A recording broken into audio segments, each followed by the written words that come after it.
Yun oh, wala, patay. Dead battery talaga. Ay, tulak.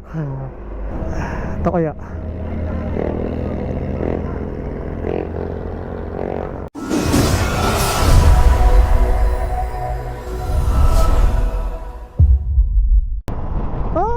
Pag tinatawa ka nga naman ng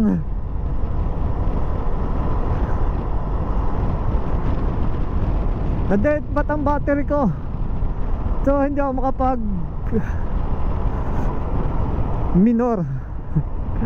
Kailangan dire-diretso, kailangan mataas yung high RPM ko para ang motor ko hindi mamatay. Kasi pag babawas ako, namamatay. Tapos kung kailan pa namang maraming sakyan, tsaka patagil-tigil ako, kailangan ko ng dire-diretso. Ito mo, yung RPM ko patay. Kasi nga ang dead bat ang aking na-dead bat ang aking battery. So bale naka-isang taon na higit naman tong battery ko, kaya sulit na. Ito, wala akong busina, wala akong signal light, headlight ko nagluluko. wala lahat, walang, kung meron mang ilaw mahina kasi nga walang battery, wala nang karga. So kailangan lang talaga ng mataas na RPM yung motor ko para dire-diretso ako. Tsaka buti na lang may kickstarter ako. Kung nagkataong wala akong kickstarter, patay na. Push button wala. Wala, totally patay talaga. Doon pa naman ako namatayan kanina sa Crossing Mendes, sa Traficant. Bigla na lang namatay, ewan ko kung, tapos yun nga, di namatay sa gitna ng Traficant. So akala ko kon lang, simpleng namatay lang. Tapos sinubukan kong i-on off ang ignition, wala, hindi na ilaw ang neutral light, walang neutral light. So tinry kong kickstarter, yun umiilaw. Magtanong tayo doon kung magkano ng battery. Yun oh, kailangan talaga pag dire-diretso, hindi ako pwedeng tumigil. Kaya kailangan ko dumaan sa mga motor shop para magpalit ng battery.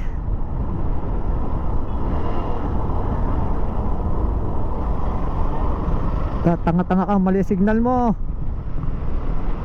Nakasignal sa kaliwa tapos biglang kakanan. Sana bukas pa. Yun oh, wala, patay. Dead bat.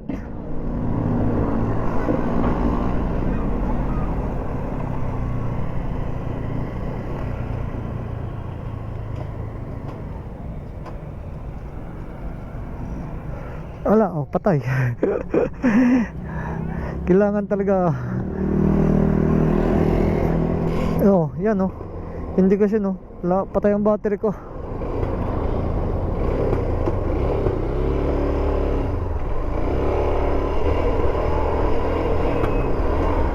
Kailangan mataas ang galitang makina.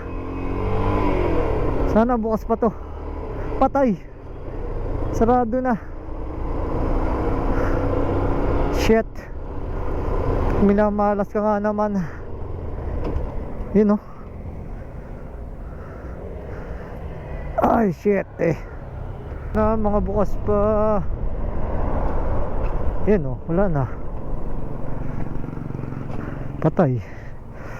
Shit talaga.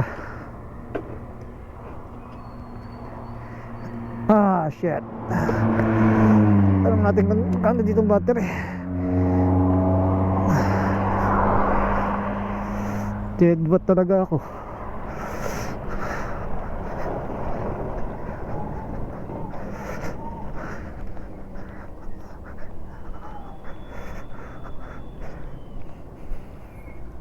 Gamitin daw ako yung battery.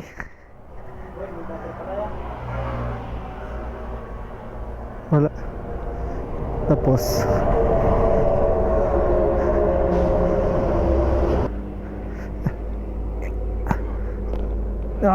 tulak.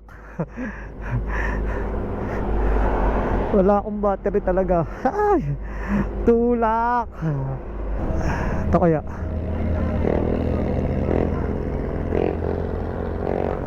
Kasing may tinda yung battery.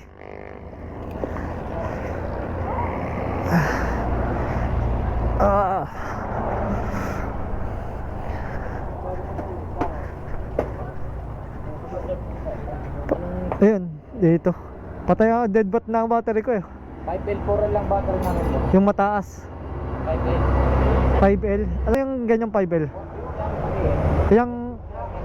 Yung 5L. Check ko. Wala na. Kailangan ko lang bumili. Patay na ang battery ko. Ayaw na mag-start. May na-start kaso pagka nagmi-minor ako, diretso patay. Yun.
Wala.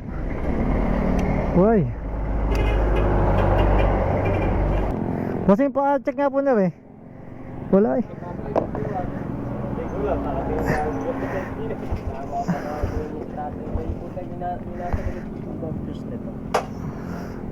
Wala yun.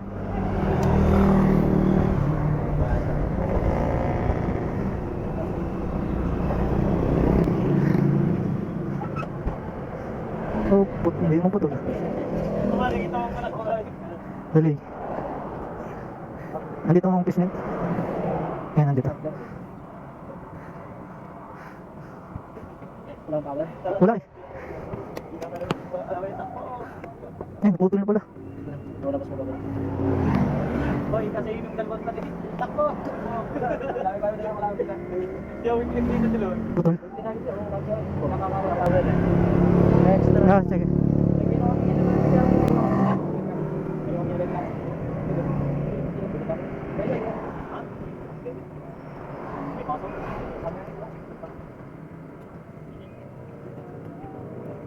Diyan, palit tayo ng battery. Wala din. Yeah, meron. Ayusin ko lang. Sige.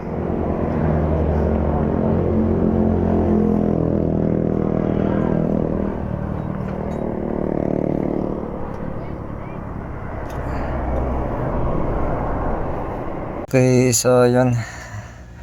Nakapagpalit na ako ng battery. Hindi pala yung battery yung pinaka main reason ng sira kung bakit nawala yung power. So ang pinaka main reason pala ay yung kanya fuse. So bumigay yung fuse kaya nawala, namatay lahat. Kaya pala pag ini-start ng push wala. Pero kick nagana, pero pag titigil namamatay. So fuse pala. So kasi pumasok bigla sa akin battery agad eh. Hindi ko naisip yung fuse. So okay na rin naman kahit na nagastusan tayo sa battery. Siguro senyales na rin yung para magpalit ng battery kasi mahigit 1 taon na rin yun, kaya quality na rin siguro. So bali, kinuha ko na lang yung battery, tinago ko na lang. So may pang-backup ako kung sakaling kailanganin ko. So yun lang. Ang nasa isip ko agad, humanap ng motor shop na mabibilihan ng battery. Yun. Maraming salamat. Naayos na rin naman yung motor. Hanggang sa muli. Paalam. Peace out.